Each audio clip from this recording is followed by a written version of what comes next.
கிருஷ்ணகிரி மாவட்டம் களமங்கலம் பேரூராட்சி பகுதியில் ஜீவாநகர், அண்ணாநகர், சுல்தான்பேட்டை, பனந்தோப்பு மற்றும் விருப்பாட்சி நகர் பகுதியில் ஏழை எளிய மக்கள் கடந்த 30-40 ஆண்டுகளுக்கு மேலாக சிறுக சிறுக சேமித்து வைத்த பணத்தை வைத்து வீடு கட்டி குடியிருந்து வாழ்ந்து வருகிறார்கள்.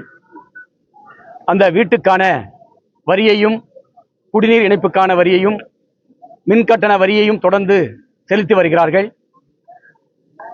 தமிழ்நாடு சட்டமன்றத்தில் 3 ஆண்டுகளுக்கு மேலாக குடியிருந்தால் வீட்டுமனை பட்டா வழங்கப்படும் என்ற சட்டம் இயற்றப்பட்டிருக்கிறது.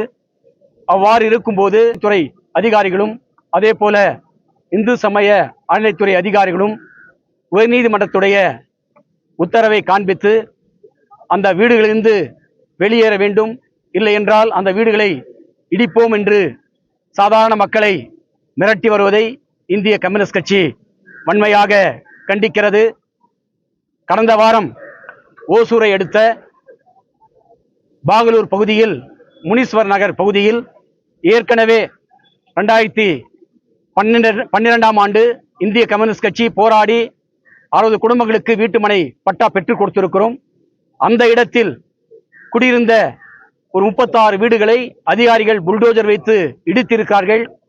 புல்டோஜர் கலாச்சாரம் என்பது வட மாநிலங்களில், உத்தரப்பிரதேசத்தில் பிஜேபி ஆளுகின்ற மாநிலங்களில் பெரிய தாதாக்கள் குற்றம் செய்தால் அவர்களை சட்டத்தின் முன் நிறுத்தி அவர்களுக்கு தண்டனை பெற்றுத்தர வேண்டிய அதிகாரிகள் அந்த தாதாக்களை வைத்துக்கொண்டு அவருடைய குடும்பத்தை வைத்து அந்த வீடுகளை இடிப்பது, அந்த வீட்டில் உள்ள பொருட்களை சேதப்படுத்துவது, அது போன்ற பணிகளை தமிழ்நாட்டில் ஒரு புதிய கலாச்சாரத்தை இன்றைக்கு வருவாய்த்துறை அதிகாரிகள், காவல்துறை அதிகாரிகள் கையில் எடுத்திருக்கிறார்கள்.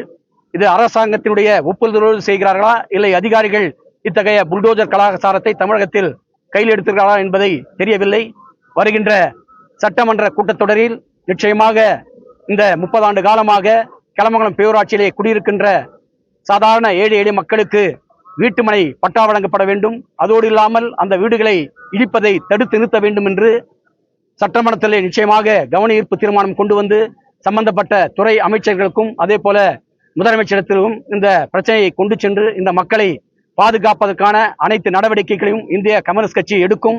இன்றைக்கு இந்த வீடுகளை இடிக்கக்கூடாது, அதே போல அளவீடு செய்யக்கூடாது, அதோடு இல்லாமல் எளிய மக்களை அதிகாரிகள் மிரட்டக்கூடாது என்பதற்காக அந்த மக்களை பாதுகாக்கும் வகையில் இன்றைக்கு இந்திய கம்யூனிஸ்ட் கட்சியின் சார்பாக கண்டன ஆர்ப்பாட்டம் நடைபெற்றது. அந்த கண்டன ஆர்ப்பாட்டத்தில் இந்திய கம்யூனிஸ்ட் கட்சியுடைய மாநில செயலாளர் அருமை தோழர் மு வீரபாண்டியன், அதே போல இந்திய கம்யூனிஸ்ட் கட்சியுடைய முன்னணி தலைவர்கள் ஒருவரான தோழர் லகுமையா அவர்களெல்லாம் கலந்து கொண்டு கண்டன உரையாற்றியிருக்கிறோம். அதிகாரிகள் மட்டத்திலே பேச்சுவார்த்தை நடத்துவதற்காக மாவட்ட ஆட்சித்தலைவர் தலைமையில் ஒரு குழு அமைத்து இதற்கான தீர்வு எட்டப்படும் என்ற உறுதிமொழியை கொடுத்திருக்கிறார்கள்.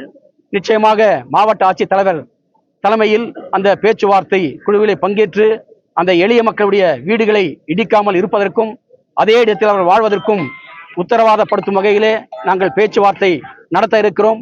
அதையும் மீறி அதிகாரிகள், காவல்துறை வந்து அந்த வீடுகளை இடிக்க வந்தால் ஒரு வீடல்ல, ஒரு செங்கலை கூட தொட விட மாட்டோம். இந்திய கம்யூனிஸ்ட் கட்சி உறுதியாக நின்று அந்த ஏழை எளிய மக்களை பாதுகாக்கும். அதற்கான போராட்டங்கள் தீவிரமடையும் என்பதை அதிகாரிகளுக்கு எச்சரிக்கையோடு தெரிவித்துக் கொள்கிறேன்.